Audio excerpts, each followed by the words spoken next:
That was a day that was observed by our senior national correspondent, Brian Enton, who was among the media representatives, staying across the street and watching, observing, but out of respect, staying quiet. Brian, that was such a difficult time. I had thought that all the items were brought out of the house, and here we learn that there are still more. Do you have any idea how they'll set up this next transfer of property? Yeah, it was very, very sad, Ashleigh, just because we had been so into the investigation of the case at that point, and it was just a very human moment then seeing the victim's items brought out. But you'll notice the U-Haul truck, which the police chief was driving, by the way, and it was police officers who were working the case who were bringing the items out, so it was emotional for them too. But you'll notice that U-Haul, it wasn't a very big U-Haul, so it clearly wasn't all of the items that belonged to the kids inside the house. It was just some of them, which explains why there are more items in the house and why likely the families are going to want to retrieve some more of those items. So, couches, we did see the mattresses come out at one point, but couches, other pieces of furniture, all sorts of stuff. Again, you see how small that U-Haul was. You can just imagine all the other items that are still left behind there. So, Brian, on December 30th, that was the day that Brian Kohberger was arrested.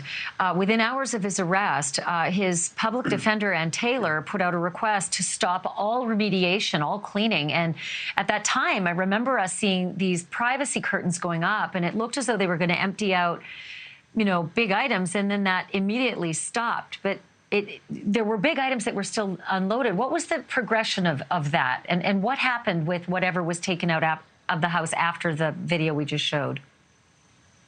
Yeah, so there was that initial time where you just saw where the chief of police backed the U-Haul in and they took out a number of the personal items and then returned those to the families. Then there was another time that they went to the house and started removing other items. The mattresses were really the most visual thing that we could see. They were putting them in the back of pickup trucks. They were really starting to clear out the house, or at least start the process to do that. And that is when they immediately halted it. The public defender asked for it all to be stopped, which is really, really interesting because they were in the middle of doing it and they just shut the whole thing down.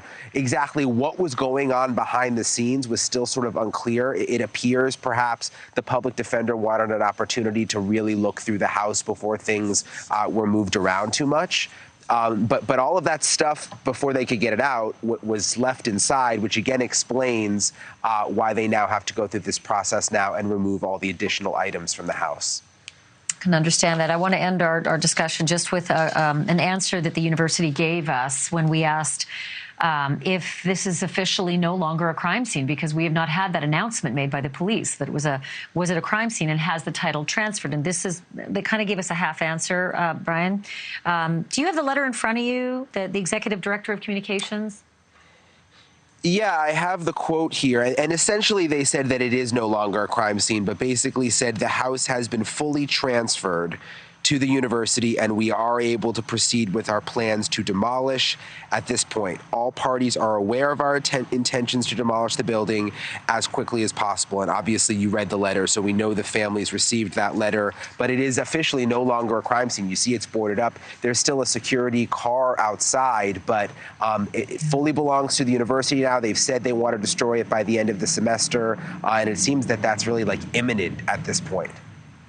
Hard to parse it. They didn't give us a really clear no longer a crime scene, but they did say we are able to proceed with our plans, which would indicate that it's no longer. Brian Enton, thank you for that. Appreciate it. Thanks, Ashleigh. Thank you for watching. Go to newsnationnow.com to find NewsNation on your television provider. And don't forget to click the red subscribe button below to get more of NewsNation's fact-driven, unbiased coverage.